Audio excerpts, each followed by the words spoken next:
este segundo servicio. Vamos a la palabra del Señor. Y estamos estudiando la primera carta del apóstol Pablo a Timoteo. Vamos a abrir nuestra Biblia en Primera de Timoteo, capítulo 1, versículos 18 y 19. Primera carta de Pablo a Timoteo, capítulo 1, versículos 18 y 19. Hemos estudiado ya el versículo 20, entregados a Satanás. Hemos explicado a la luz de la Biblia qué significa esa durísima expresión para un líder que se tiene que encargar de pastorear, de cuidar, de alimentar la iglesia de Éfeso. Es la iglesia de Éfeso la que tiene que pastorear este joven llamado Timoteo. Y esta carta, por ello, es considerada una carta pastoral, con muchísima enseñanza para todos los que formamos parte de la iglesia de Cristo. El pecado de Himeneo, el pecado de Alejandro, que posiblemente eran líderes, estaban al frente de una iglesia, y seguramente Pablo, aunque no entra en detalles, después de haberles exhortado, no le quedó más que sacarlos, expulsarlos de la bendición que implica formar parte de la iglesia. Cristo, en Mateo 18, lo explicamos en este famoso proceso de disciplina, autoriza que cuando tú sigues insistiendo en tu pecado, después de que no lograste reconciliarte con tu hermano, van los 2 o 3 testigos y sigues sin arrepentirte, le dices a toda la iglesia y no insistes en arrepentirte, entonces Cristo autoriza, sácalos, tenlos por gentiles y publicanos. Esto se llama ostracismo. El ostracismo es cuando alguien es expulsado de la comunión de la iglesia. Himeneo y Alejandro, esto les pasó. Sácalos, entrégalos a Satanás. Vimos la expresión. ¿Qué significa? Dios mismo tiene que obrar a través del diablo para disciplinarnos, para mantenernos humildes como lo hizo con Pablo, para mostrar más dependencia de él como lo hizo con Job, para zarandearlo como lo hizo con Pedro, etcétera. Todo eso ya lo revisamos en 2 conferencias que di entregados a Satanás. Pero unos versículos antes están el versículo 18 y el versículo 19. El tema de esta tarde: iglesia, pelea. Hay que pelear. Este mandamiento, versículo 18, primera de Timoteo 1. Este mandamiento, hijo Timoteo, te encargo, para que conforme a las profecías que se hicieron antes en cuanto a ti, y vean la expresión traducida en el español en nuestra Reina Valera o las Biblias que se traducen en el español, milites por ellas la buena milicia, manteniendo la fe, la buena conciencia, desechando la cual naufragaron en cuanto a la fe algunos. Estos versículos los vamos a desarrollar, aunque a propósito me fui al versículo 20 de lleno con entregados a Satanás. Pero vamos a ver en qué contexto Pablo a su hijo espiritual le tiene que decir estas palabras. Vida cristiana, guerra. La vida de un cristiano es la vida de una constante lucha, una batalla que se libra contra tres enemigos que tú y yo tenemos: Satanás, el mundo y tú mismo. Tú mismo eres una persona que todavía tenemos concupiscencias. Tenemos una naturaleza carnal que se opone a la santidad. De tal manera, hermanos, que los cristianos somos soldados en guerra. Estamos atrincherados. Y cuando tú vas a la guerra, cuando tú ves escenas de guerra, de soldados, están atrincherados. Ahí hay mucho lodo, mucha tierra, están empapados en sudor, demasiada sangre. ¿Tú te imaginas a un soldado quejándose de que está sucia o sucio su uniforme de guerra? Sería ridículo. Si estás en una guerra, es obvio que tu uniforme está sucio. Hermanos, Pablo entiende, y tú también debemos como cristianos entender, que estamos en una constante lucha. Y esta lucha desgasta, esta lucha cansa, esta lucha se libra todos los días. Todos los días, todos los días un cristiano está trincherado, llenándose de lodo, en la tierra, en el sudor, en la sangre. Y Pablo entendía esta lucha. Por ejemplo, en su carta a los Romanos, en el capítulo 7, versículo 14, Romanos capítulo 7, versículo 14, Pablo escribe estas palabras a la iglesia de Roma.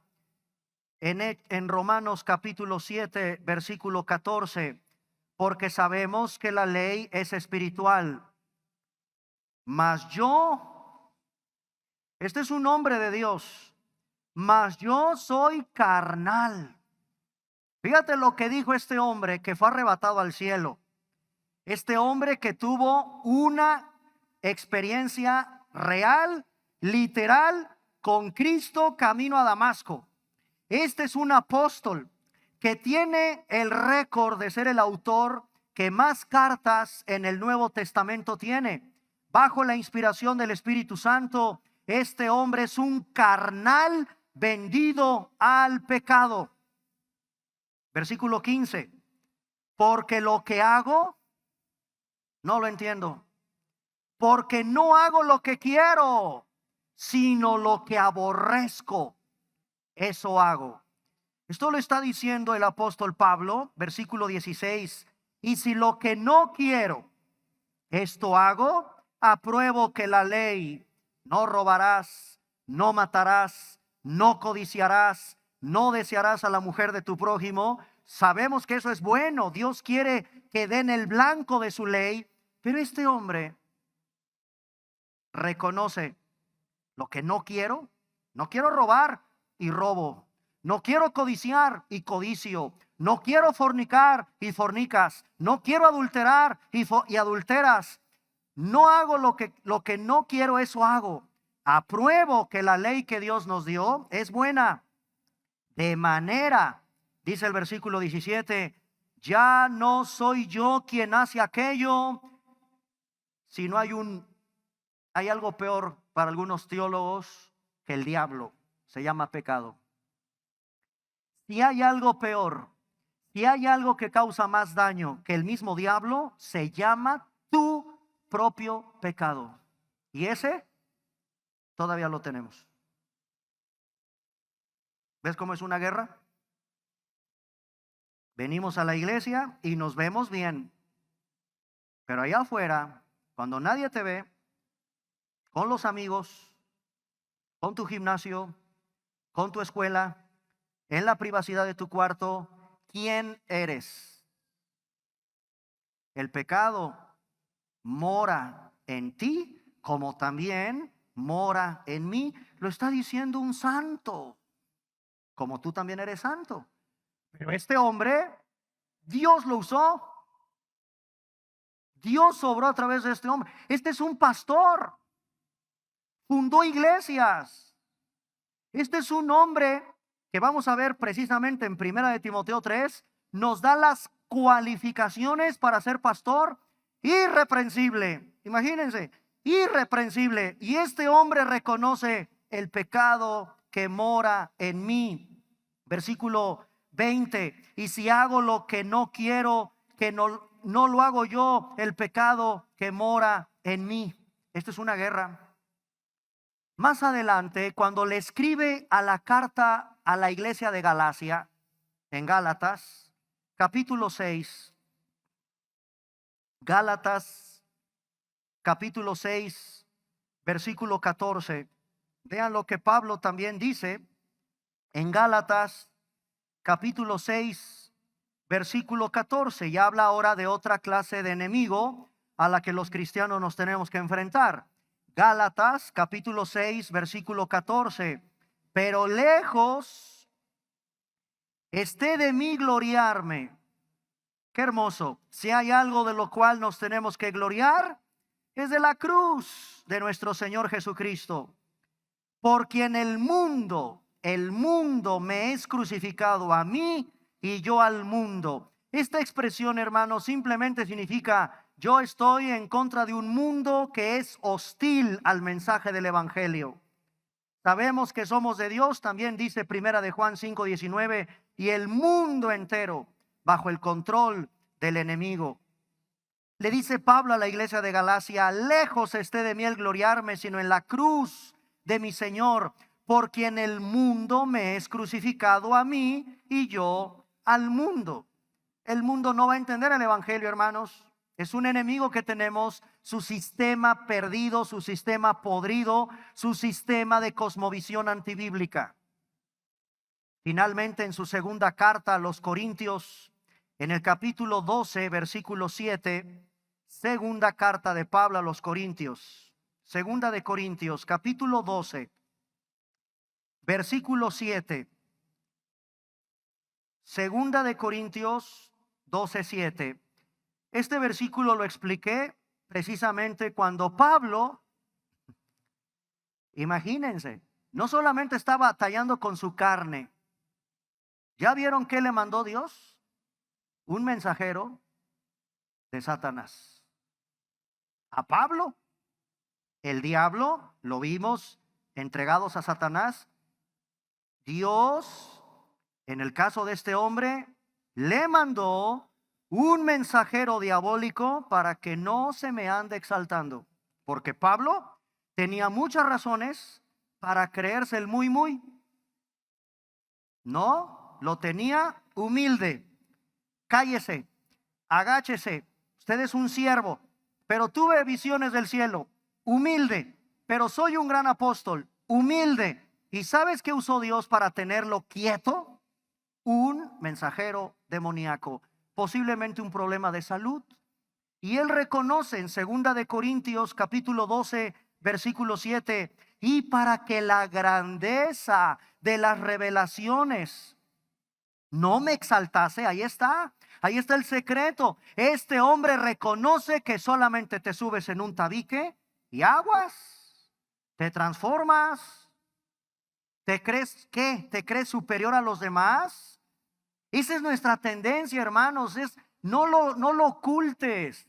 Cualquiera se ensoberbece, cualquiera se pavonea con tantito triunfo, con tantito dinero más, con tantito que logres en la vida. Este hombre entiende que la grandeza de todas esas revelaciones provocaría que yo me exaltase. Esa es su naturaleza caída de este hombre apóstol, exaltado desmedidamente. Pero Dios le mandó un aguijón en su carne, un mensajero directamente satánico de Satanás, que miren cómo lo traía, abofeteado. ¿Para qué? No me enaltezca sobremanera. Respecto a lo cual, 3 veces: Señor, quítamelo. No. Señor, quítamelo. No. Señor, quítame este no. ¿Qué le contestaba el Señor? Versículo 9. Bástate mi gracia, mi poder, el poder de Dios, siempre obrará en los hombres débiles, los humildes. Así que hermanos, todos como Pablo tenemos estas luchas. Como todos los creyentes estamos en un ministerio. ¿Sí sabían eso? Aquí en este lugar no nada más yo tengo un ministerio, perdónenme, no nada más yo. Yo tengo un ministerio, pero tú también lo tienes en casa. Todos los cristianos tenemos un ministerio. Estás en una lucha espiritual. Y en esa lucha, ¿qué se requieren? Soldados preparados, adiestrados y dedicados. Dios requiere en tu ministerio. Y tu ministerio es en tu casa, con los cercanos a ti. Si estás casado, con tu esposa. Si no tienes esposa, con tu familia alrededor, con tus trabajadores, con la gente que te rodea. Todos tenemos como cristianos un llamado a predicar el evangelio, a compartir las buenas nuevas, a reflejar una vida piadosa ante todos los que nos ven en nuestro testimonio. Es una lucha y Dios requiere soldados preparados, adiestrados y dedicados. Timoteo se tiene que enfrentar en la iglesia a falsos líderes, a herejías de maestros que llevan una vida desordenada. Timoteo es colocado, hermanos, en la primera fila de la batalla y Pablo le enseña cómo enfrentar esa batalla con éxito. Entendamos que tenemos un conflicto espiritual que se libra en otro nivel, en niveles espirituales. Es una guerra, hermanos, que se libró desde la eternidad pasada entre Dios y Satanás. La Biblia nos muestra esa guerra antes de que el hombre fuera creado, antes de que el ser humano poblara la tierra. Se desata una guerra en el nivel más alto de Dios con Satanás.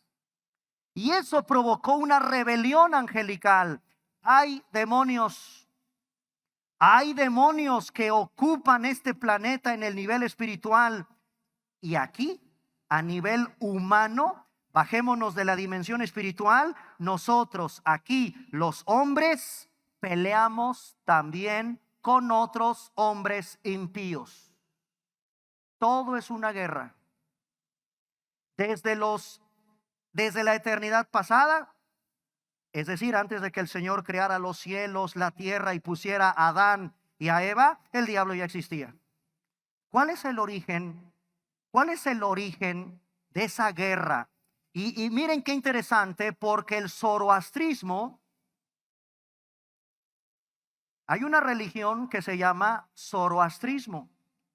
Y esa religión nos muestra el dualismo entre el bien y entre el mal. Es una religión de la región de Persia, en Irán. Solo que en la Biblia es el único libro que nos explica el origen de esta guerra que comenzó, sí, entre el bien y entre el mal, pero no es como enseña el zoroastrismo. Esta es una religión propia de la religión islámica. Este conflicto, hermanos, se inicia en el cielo, con Dios. Es un atentado, es una guerra directa que se libra primero contra el creador del universo. El profeta que nos narra, quizás no nos va a dar tiempo, pero vayan al libro del profeta Ezequiel. El libro del Antiguo Testamento es Ezequiel, en el capítulo 28, versículos del 11 al 19. Vamos a leerlo, vale la pena ir a esta maravillosa narración de las Escrituras en Ezequiel capítulo 28, versículo 11, para explicarnos dónde tuvo su origen esta guerra que se libra directamente en un atentado contra el creador del universo. En Ezequiel capítulo 28, versículo 11 dice: vino a mí palabra de Jehová diciendo: hijo de hombre, levanta endecha sobre el rey de Tiro y dile, así ha dicho Jehová el Señor. Ahora vean ustedes, no me va a dar tiempo porque hace esta explicación el profeta. Usa a un hombre en la tierra llamado el rey de Tiro y aprovecha el Espíritu Santo para mostrarnos cómo fue el origen de la guerra que se libró entre Luzbel un querubín. Hay que estudiar angeleología, hermanos. Cómo se conforman los seres espirituales que Dios creó. La Biblia revela que hay ángeles, serafines, arcángeles y querubines. Y en el rango de estos nombres que la Biblia nos da, hay querubines. Y Luzbel, que después es Satanás o el diablo, es un querubín. Y vean, así ha dicho al rey de Tiro: tú eras el sello de la perfección, lleno de sabiduría, acabado de hermosura. Son las palabras que tan solo el Espíritu Santo nos permite idear en esta jicarita que traemos aquí de cómo era este querubín. Estás hablando del diablo, estoy hablando aquí del diablo. En Edén, en ese huerto que Dios creó, estuviste. De toda piedra preciosa era tu vestimenta. Vean lo que trata de explicarnos el Espíritu Santo: topacio, cornerina, jaspe, crisólito, berilo, ónice, zafiro, carbunclo, esmeralda, oro. Los primores de sus tamboriles y flautas estuvieron preparados para ti. Sí, hermanos, ese querubín es un ser creado. Tú, ahí está, versículo 14. ¿Quién es Satanás? Es un querubín. Tú, querubín grande, protector, te puse en el santo monte de Dios. Ahí estuviste, en medio de las piedras de fuego te paseabas. Perfecto, tremenda creación como querubín. Perfecto eras en todos tus caminos desde el día que fuiste creado. Y ahí se encuentra uno de los pasajes más difíciles de entender en la Biblia. ¿Cuál es el origen de la maldad? Si Dios es bueno y creó todas las cosas, vean la descripción que hace el Espíritu Santo de lo que era Satanás antes de ser Satanás. Era un ser majestuoso hasta que se halló en ti la maldad. Este es el origen bíblico del mal.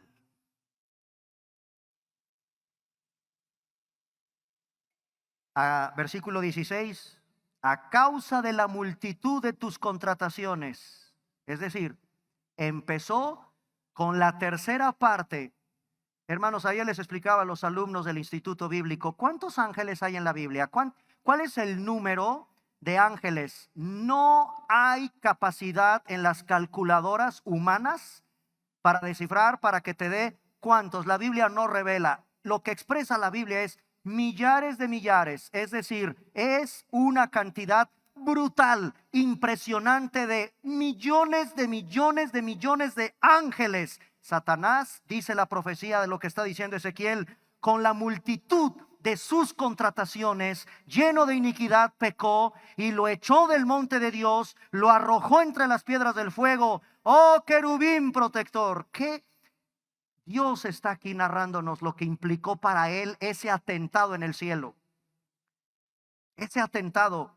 Vean el pecado del versículo 17. Cuidado con enaltecerte con el pecado del diablo. Se enalteció tu corazón. ¿A causa de qué? De que eres hermoso. Te corrompiste tu sabiduría a causa. Vean lo que provoca, hermanos. No estamos diseñados para recibir tanto elogio, tanto aplauso, tanta gloria. Su esplendor lo arrojó por tierra. Delante de los reyes te pondré para que miren en ti. Versículo 18. Con la multitud de tus maldades y con la iniquidad de tus contrataciones profanaste tu santuario. Yo pues saqué fuego de en medio de ti, el cual te consumió. Te puse en ceniza. Qué contraste de estar en la gloria de esas piedras majestuosas. Lo arroja la ceniza sobre la tierra a los ojos de todos los que te miran. Todos los que te conocieron de entre los pueblos se maravillarán sobre ti. Espanto serás. Y eso hasta el día de hoy. Ayer hubo un montón de motociclistas en las calles de Cuernavaca con calaveras, con caras de diablos. Espantan, te encuentras uno de esos en la noche y espanto serás y para siempre dejarás de ser. Hermanos, qué tremendo. ¿Cómo que se halló en él la maldad? El profeta Isaías, en el capítulo 14, versículo 12, Isaías 14, versículo 12, otra vez el profeta retoma la historia de la caída de este querubín. Y dice Isaías en el capítulo 14, versículo 12, ¿cómo caíste del cielo?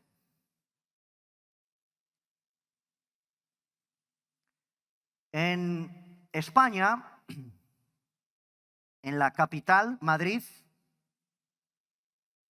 hay un parque que se llama el Parque del Retiro, en Madrid. Y hace algunos años se les ocurrió poner un monumento al diablo ahí. Lo puedes ver en internet, pueden ver, se llama La Fuente del Ángel Caído. Y es una escultura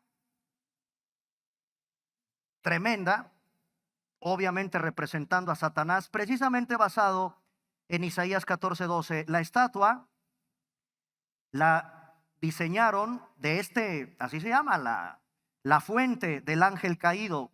Y precisamente la escultura es a Satanás representando cómo es arrojado y cayendo del cielo. Dicen, curiosamente, que la estatua la colocaron a 666 metros sobre el nivel del mar. 666 sobre el nivel del mar. Esa fuente se encuentra en España, en Madrid, se llama la Fuente del Ángel Caído. La puedes buscar para que te des una idea cómo los escultores están buscando este pasaje. ¿Cómo caíste del cielo? Oh lucero, hijo de la mañana, cortado fuiste por tierra, tú que debilitabas a las naciones. Y vean el pecado, que es lo que quiero resaltar. Vean el pecado de este personaje, de este querubín. Tú que decías en tu corazón, subiré al cielo, en lo alto, junto a las estrellas de Dios. Levantaré mi trono y en el monte del testimonio me sentaré a los lados del norte. Sobre las alturas de las nubes subiré y seré semejante a Dios, semejante al Altísimo. Versículo 15, mas tú derribado eres hasta el Seol, a los lados del abismo. Se inclinarán hacia ti los que te vean, te contemplarán diciendo, ¿es este aquel varón que hacía temblar la tierra, que trastornaba los reinos, que puso, escuchen lo que dice el profeta, que puso al mundo como un desierto, que asoló sus ciudades y que sus presos, ahí estábamos tú y yo, nunca les abrió la cárcel? Es muy interesante estudiar bajo la guía del Espíritu Santo satanología o demonología. Tenemos que conocer a este enemigo que se levanta primero contra Dios, la primera rebelión del comienzo en el cielo, y fue su orgullo, fueron sus celos, fue una rebelión en el cielo.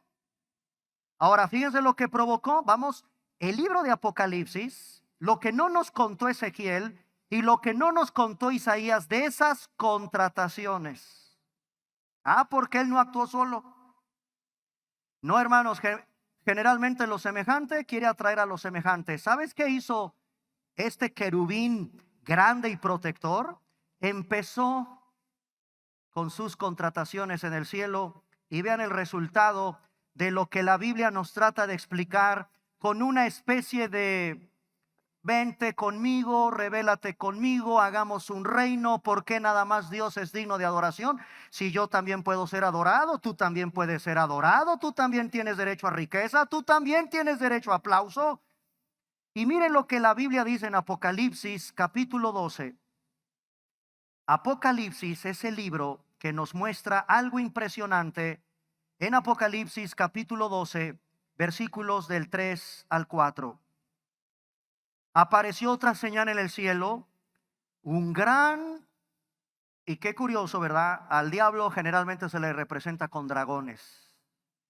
Un dragón escarlata, 7 cabezas, 10 cuernos y en su cabeza 7 diademas. Vean lo que no nos contó Ezequiel e Isaías con las contrataciones que se hicieron en el cielo, lo explica Juan en la revelación que tuvo en la isla de Patmos con la cola. El diablo, esto es un lenguaje figurado, arrastró la tercera parte de los ángeles. Esta es una expresión para referirnos a esos seres angelicales, estrellas del cielo, y las arrojó sobre la tierra. No actuó solo. Fueron 1/3, lo cual es una cantidad que ni tú ni yo nos imaginamos. Simplemente el gadareno era una legión. ¿Y sabes qué es una legión? Son miles de soldados romanos. Un hombre puede ser poseído por miles de demonios. 1/3 parte arrastrados. ¿Y sabes cuál es el blanco de ataque de estos demonios ahora? Tú y yo. El blanco de ataque somos tú y yo. La iglesia. Los cristianos. Entonces, sigámonos durmiendo. Sigámonos sin estudiar la Biblia. Sigámonos sin discipular. Sigamos en nuestro pecado sin arrepentirnos. Síguele dando al diablo. Hermanos, estamos en una guerra. El diablo detesta a su iglesia de Cristo. Te odia a ti. El blanco de ataque, entiéndelo, ahora es Cristo y su iglesia. Pablo no desconoce esta realidad y se la tiene que decir a su hijo espiritual. Timoteo, vas a tener que pastorear el blanco de ataque diabólico, la iglesia. Y en su segunda carta a Corintios, otra vez regresamos a esta preciosa segunda carta a los Corintios, en el capítulo 2, segunda carta de Pablo a los Corintios, capítulo 2, versículo 11. Vean lo que Pablo en segunda de Corintios, capítulo 2, versículo 11 dice a la iglesia de Corinto. Segunda de Corintios 2:11, para que Satanás, este personaje sigue activo, sigue operando, para que Satanás no gane ventaja alguna sobre nosotros. ¿Qué nos dice Pablo a la iglesia? No ignoremos. ¿Ven cómo hay que estudiar esto, hermanos, a la luz de la Biblia? No ignoramos sus maquinaciones. Quiero darte 5 maneras de este ataque diabólico contra la iglesia. 5. Porque Pablo le está diciendo a Timoteo, milita en la buena milicia, la buena batalla. ¿Cuál batalla? ¿Contra quién? Hermanos, gracias a Dios, no me estoy peleando con el gobierno. ¿O ustedes ven allá afuera al ejército mexicano? No. Allá afuera ahorita que salgan, ¿ven a la Guardia Nacional? No. Al menos el Señor nos permite reunirnos en libertad en esta iglesia sin que el gobierno, sin que tengamos guerra con nadie, aparentemente. Pero vamos a ver a la luz de la Biblia 5 ataques que tiene Satanás. Y por eso Pablo, para entender el consejo, ¿por qué Pablo le tiene que decir a Timoteo, hijo Timoteo, milita la buena milicia? Esto me habla de un conflicto, es de una guerra. ¿Qué es militar la buena milicia? Es que estás en guerra, Timoteo. La iglesia de Éfeso que vas a pastorear es el blanco de ataque de Satanás. Por eso, Himeneo y Alejandro, fuera. Hay que cuidar la iglesia. Por eso hay que poner orden. Por eso hay que cuidar la iglesia. Herejes, falsos maestros, falsas enseñanzas, hermanos que mutilan el cuerpo, hermanos que dividen el cuerpo, hermanos que atentan contra la pureza de la iglesia. La iglesia es el blanco de ataque de Satanás. Vamos a ver a la luz de la Biblia 5 ataques demoníacos contra la iglesia. Número 1, Segunda de Corintios capítulo 4. Vean cómo opera Satanás.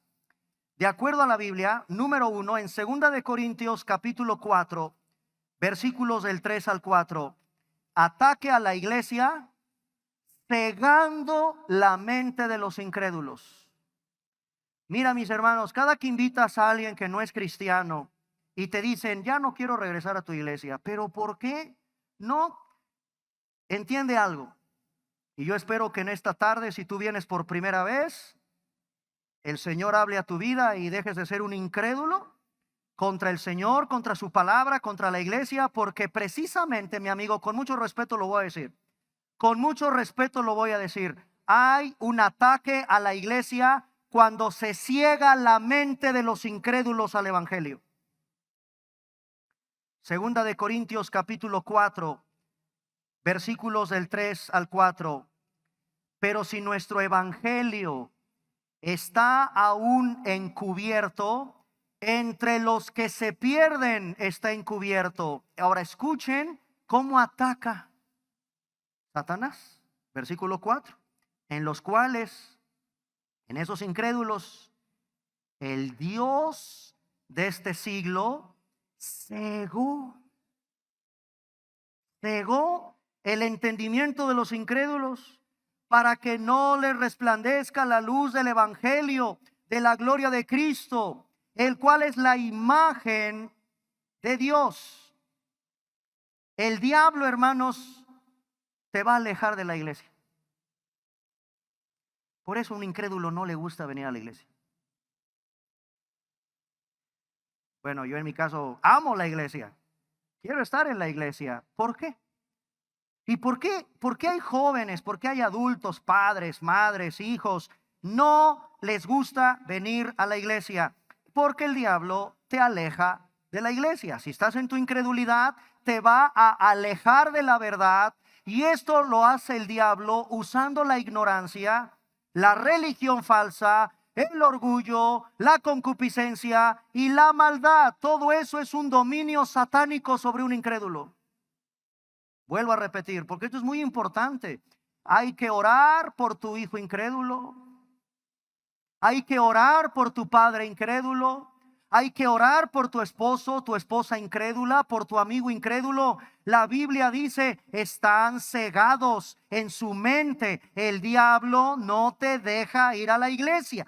Te aleja de la verdad. Usa el diablo la ignorancia, la religión falsa, el orgullo, la concupiscencia y la maldad que resulta de un dominio satánico sobre un incrédulo. Terrible. Terrible. Número 2. ¿Y los que ya creemos, ya estamos libres? No. No, mis hermanos. Número 2. Satanás intenta abrumar a los que ya creemos. A los que ya tenemos la dicha de conocer del Señor, quiere destruir la credibilidad de tu testimonio. Los ya cristianos vamos a ser abrumados, va a querer lesionar y va a querer destruir la credibilidad de tu testimonio. Satanás, escúchame, hermana, ahí sí, mis hermanos, amados cristianos que me escuchan. Satanás, ¿sabes qué quiere hacer contigo? Quiere destruir tu fe, destruir tu bendita confianza en Dios y dejarte ineficiente para la batalla. En verdad, hermanos, les pido algo. Si en esta tarde, a este segundo servicio, vienes lastimado en tu credibilidad, en tu testimonio, si en esta tarde vienes con tu fe apagada, si en esta tarde tu confianza en Dios se va apagando, ten cuidado. Satanás está ganando trinchera. Eso es lo que quiere. Y eso es lo que va a seguir haciendo, dejarte ineficiente. Millones de cristianos hoy deberían estar en la iglesia. No, no lo están. Están en su casa. Están apagados. Están debilitados. No tienen fe. No leen. Ya no creen. Han perdido la batalla. No tienen confianza en Dios. Su testimonio ha sido pisoteado y ahí se quedaron. Pisoteados, lastimados, heridos, vituperados. Eso gana ventaja sobre el enemigo. En Lucas capítulo 22, para ilustrar este segundo punto, vean lo que pasó en el Evangelio de Lucas capítulo 22, versículo 31. Capítulo 22, versículo 31. Precisamente también este pasaje ya lo expliqué, entregados a Satanás. ¿Ya vieron lo que le pasó a Pedro? Al apóstol Pedro. Lucas 22, 31. Le dijo Señor Jesucristo a Pedro, a Simón: Simón, Simón, Satanás te ha pedido para zarandearte como a trigo. Y en el 32 es impresionante. Cristo lo permitió. No le dijo: Pedro, pero no te preocupes, yo soy tu escudo, no voy a permitir que el diablo te toque. No, no, no le dijo eso. ¿Qué le dijo Cristo? Yo voy a orar por ti. O sea, permitió el Señor que el diablo zarandeara a Pedro. Y lo hizo. Lo hizo. Yo contigo hasta la muerte, Señor. Me vas a negar. No, yo contigo. No es cierto, Pedro. Y ándele, cantó el gallo. Ahí va este hombre, Jesús se le queda viendo y ahí va a llorar amargamente y dijo: ya, sí, me zarandearon. Así tu testimonio fue zarandeado. No, que muy cristiano, te va a decir el diablo.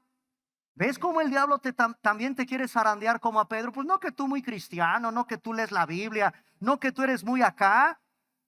Y cualquier prueba, cualquier momento de dificultad, porque insisto, es una guerra contra tu propia carne, contra el mundo, te tienes que enfrentar todos los días. Y el diablo te zarandeó. Y le dice el Señor a Pedro: he rogado por ti para que tu fe no falte. Ahora fíjate lo hermoso de un cristiano que regresas. No le das el aplauso al diablo. Regresas, le dice Cristo, le está profetizando: una vez que regreses, vas a confirmar a tus hermanos. Y ya vieron quién está en Hechos capítulo 2 predicando el evangelio y abre las puertas del evangelio. Es el primer predicador. El primer sermón de la historia de la iglesia cristiana es este hombre que regresó después de que el diablo lo zarandeó para ahora sí ayudar a fortalecer la fe de sus hermanos. No se te olvide, el diablo intentará abrumarte, lesionarte y destruir tu testimonio. Satanás quiere destruir tu fe, tu confianza en Dios y dejarte ineficiente para la batalla que tú y yo estamos llamados a librar. Número 3. Satanás ataca a la iglesia cuando ataca a los matrimonios.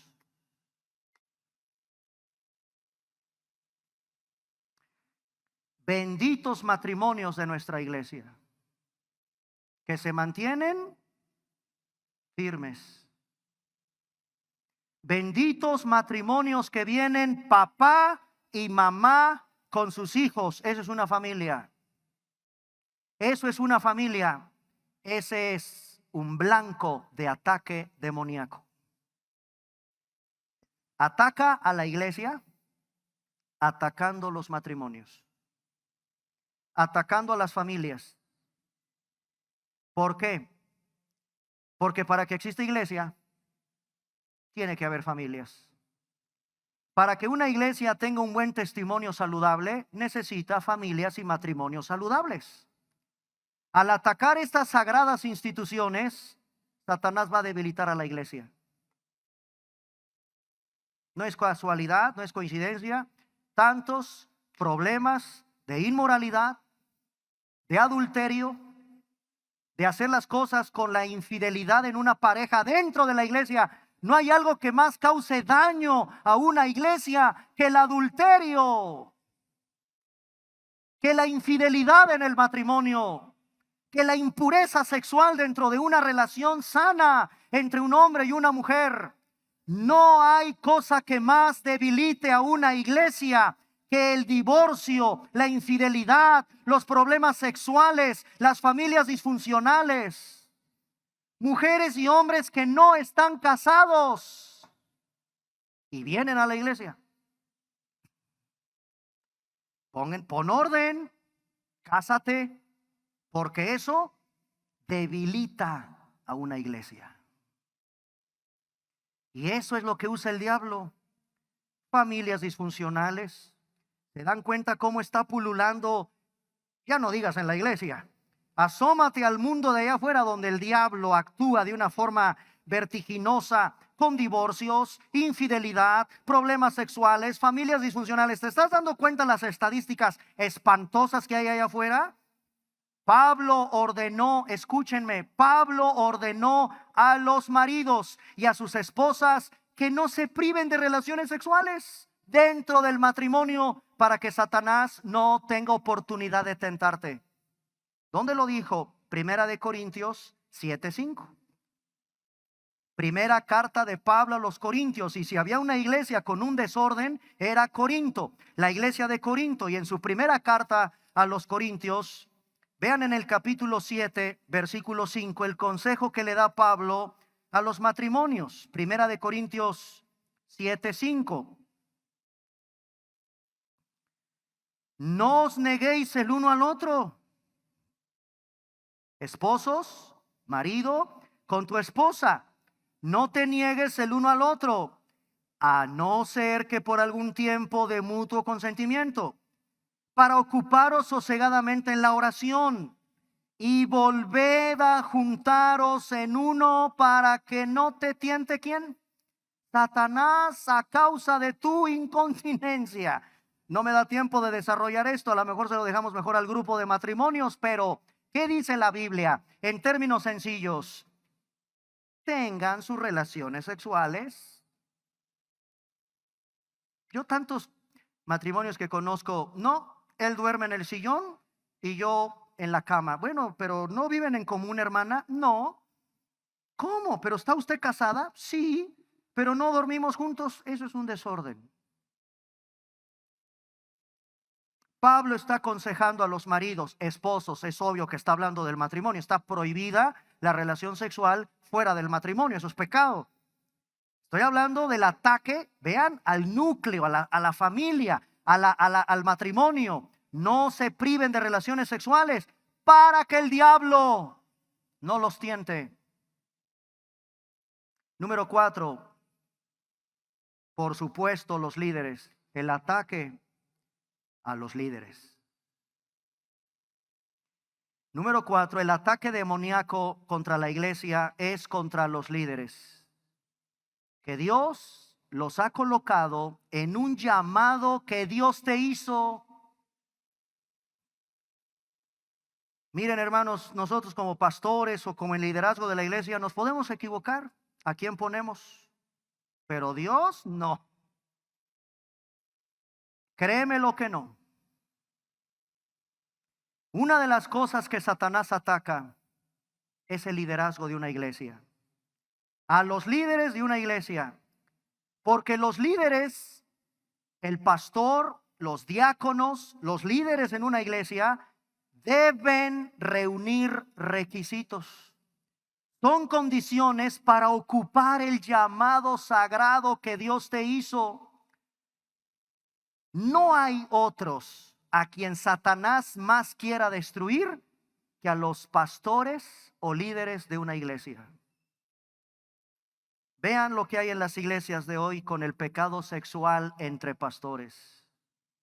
Vean lo que hay en las iglesias de hoy en el liderazgo por el orgullo, el materialismo, el autoritarismo. Todos esos en el liderazgo son ataques contra el liderazgo y son trágicos. Cuando se destruye a un pastor, cuando se destruye el liderazgo de una iglesia se dispersa, se destruye. Cuando ataca el enemigo al liderazgo de una iglesia, a los diáconos de una iglesia, Ahora esto llévalo a tu casa, porque en tu casa tú eres un pastor, varón que me escuchas. Y el diablo ataca tu liderazgo como varón, tu familia, tus hijos, tu esposa están en grave peligro. Se destruye una familia, así como se destruye una iglesia. Primera de Timoteo 3:7. Primera carta del apóstol Pablo a Timoteo, en el capítulo 3, versículo 7. Lo dice la Biblia. Esto está en los requisitos para ser pastor. Y Pablo le dice a Timoteo en primera de Timoteo capítulo 3 verso 7, es necesario, vean los requisitos, es necesario, ya les voy a informar en los próximos días. Esta semana, hermano, nos visita el pastor Miguel Linares, viene aquí el viernes, están todos invitados a un servicio que vamos a tener especial el viernes, a las 9 de la mañana, va a venir el pastor Miguel Linares. Y una vez que yo ya platique con él y con otro pastor que nos ha ayudado en la consejería, en nuestro liderazgo, vamos a levantar los diáconos ya. Y mira lo que el Señor nos pide en su palabra, a los que aspiran al diaconado, a los que aspiran a ser pastores en esta iglesia. Es necesario que tenga buen testimonio de los de afuera para que no caiga en descrédito y en lazo del diablo. Esto es lo que ha destruido iglesias: el descrédito, el desprestigio, el daño que ocasionó el diablo con pastores por impureza sexual, por su orgullo, por el materialismo, por el dinero, por su autoritarismo. Son ataques contra el liderazgo de una iglesia. Y número 5, para terminar. Satanás ataca a la iglesia a través de sistemas religiosos falsos. Por ejemplo, permitir en la iglesia el cristianismo liberal, permitir en la iglesia el humanismo, permitir en las iglesias falsas enseñanzas. Eso es un bombardeo constante. Doctrinas de demonios, así las hay. Así como hay la sana doctrina, hay doctrinas de demonios. Primera de Timoteo, no nos salgamos de Timoteo. Primera de Timoteo capítulo 4 versículo 1. Pero el Espíritu Santo dice claramente para hoy. Estos son los postreros tiempos. No cabe duda, ni escatológicamente, ni doctrinalmente, ni nada, que esta iglesia bíblica de Cuernavaca, estamos en los postreros tiempos. Algunos apostatarán. ¿Escuchando qué cosa? Espíritus engañadores, doctrinas de demonios, la hipocresía de mentirosos que teniendo cauterizada la conciencia, y ahí vienen algunos requisitos de las barbaridades que algunos enseñan. Hay doctrinas de demonios. La iglesia es atacada cuando los líderes no ponemos atención a una doctrina sana, a una doctrina bíblica, y permitimos que el liberalismo, el cristianismo liberal, el humanismo, el pragmatismo y todas estas corrientes del mundo se metan a la iglesia. Se metan a la iglesia. El escritor Greg Allison escribió un libro que se llama Teología Histórica.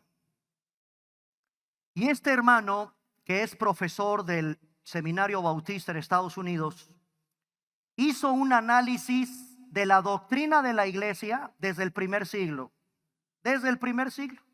hasta el día de hoy. ¿Y sabes qué encontró este pastor estudioso de la teología histórica? Esto es interesantísimo de estudiar, cómo desde la iglesia primitiva hasta llegar a octubre del 2025, ¿cómo está la iglesia? ¿Cómo está la iglesia de Cristo desde la época primitiva? Nuestros primeros hermanos de la iglesia primitiva. Y el pastor, el autor Greg Allison, encontró iglesias organizacionales antibíblicas, iglesias funcionales antibíblicas, iglesias teleológicas, antibíblicas. La única iglesia bíblica se llama iglesia ontológica. Sí, hermanos, eso estudia un experto en la historia de la doctrina de la iglesia y es terrorífico. Iglesias organizacionales, iglesias funcionales, iglesias teleológicas, y la que yo quiero para esto, para mi iglesia, yo quiero que sea una iglesia que glorifique a Dios en el poder de Dios con la dependencia del Espíritu Santo. A esa se le llama iglesia ontológica. La que no pierde su esencia, la que mantiene la pureza de su enseñanza, la que conserva glorificar a Dios en dependencia del Espíritu Santo. Que seamos una iglesia como Primera de Pedro 2:9 me pide que yo sea. ¿Cuál es el fundamento bíblico de la iglesia bíblica, la iglesia que yo quiero pertenecer? La que Pedro en su primera carta, capítulo 2, primera carta del apóstol Pedro, en el capítulo 2, versículo 9 nos explica. Miren lo que dice Primera de Pedro, capítulo 2, versículo 9. Mas vosotros sois linaje escogido, real sacerdocio, que seamos una nación santa, pueblo adquirido por Dios, para que anunciemos las virtudes de aquel que nos llamó de las tinieblas a su luz admirable. Esa es una iglesia ontológica. Esto no se debe de perder desde el primer siglo, desde la iglesia primitiva. Nada de andar haciendo aquí shows para ganar más gente. Antibíblico. Me voy a dedicar a estudiar con ustedes la iglesia organizacional, la funcional y la teleológica para que las entiendan. Es una guerra. La iglesia no debe de perder su llamado. No le permitamos al enemigo eso. Espero que el Señor te haya ayudado a entender cómo es que la iglesia está bajo ataque, cegando la mente de los incrédulos, atacando la iglesia al matrimonio, atacando en la iglesia a través de sus líderes y atacando a la iglesia a través de falsas o antibíblicas. Parecen bíblicas. El pragmatismo, por ejemplo, con esto termino. ¿Saben qué enseña el pragmatismo? El pastor John MacArthur lo explica de manera magistral en el libro Avergonzados del Evangelio. Avergonzados del Evangelio. Él explica la filosofía mundana del pragmatismo. El fin justifica los medios. No, eso en la iglesia no opera así. El fin jamás justificará los medios. ¿Quién te enseñó eso? El pragmatismo. Y muchos pastores, muchas iglesias meten un montón de actividades y un montón de cosas, pues porque hay que crecer más, como si el número fuera sinónimo de bendición. ¿Quién te dijo eso? No, hermanos, números no es sinónimo de bendición en una iglesia. Ven cómo hay que estudiar, como dijo Pablo a la iglesia de Corinto. No ignoramos las maquinaciones del enemigo. No las ignoramos. Hay que capacitarnos con la guía del Espíritu Santo y que el Señor nos muestre cómo pelear la buena batalla de la fe. Eso es el consejo que Pablo le está dando a Timoteo. Dentro de unas semanas, si Dios permite, ¿cómo defendernos de estos ataques? ¿Cómo se defiende uno? Porque está duro. Bueno, por supuesto, la palabra de Dios nos va a mostrar cómo defendernos de todo esto que hemos platicado en esta tarde. Vamos a ponernos de pie, por favor.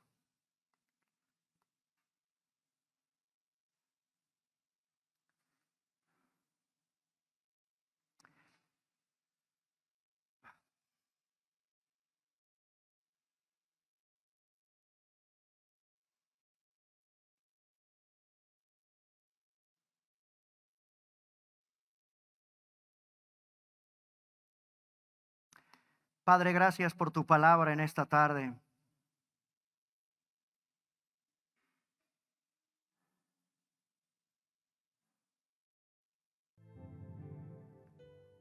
Permítenos ser esos soldados en esa trinchera, Señor, donde todos los días también tu palabra enseña una armadura, podamos portarla teniendo presente todo esto que hoy hemos aprendido.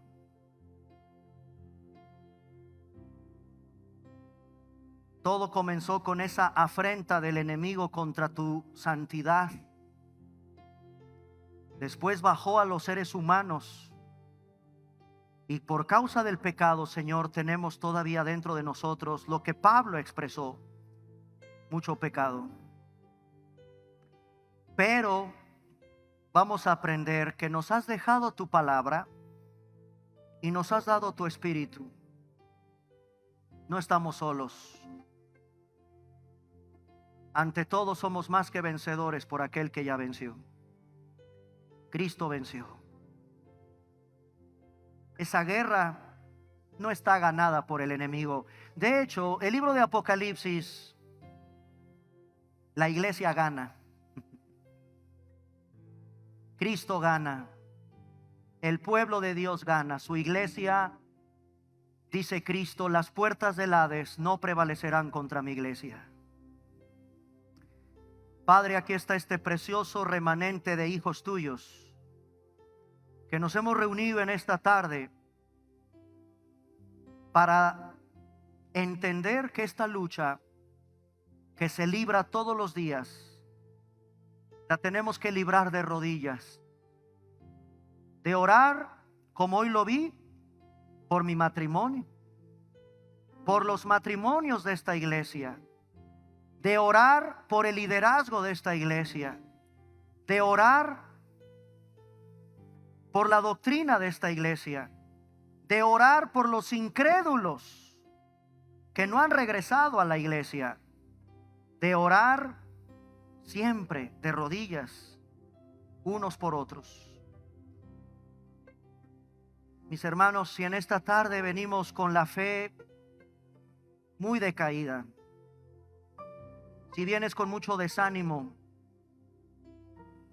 si le has permitido al diablo que susurre en tus oídos que tu testimonio está destrozado, ven a Cristo en esta tarde, una vez más en arrepentimiento. No pelees nunca solo tus batallas. La iglesia es un ejército donde todos estamos en esa guerra. Y no es una guerra de unos contra otros. No, es una guerra espiritual que se debe librar de rodillas con tu palabra, Señor. Amada iglesia, como le dijo Pablo a Timoteo, pelea la buena batalla de tu fe. Tómate del Señor una vez más. Mira esa cruz. Lo que parecía una derrota fue la más grande victoria. Mira esa cruz. Lo que parecía la debilidad se convierte en tu fortaleza. Mira esa cruz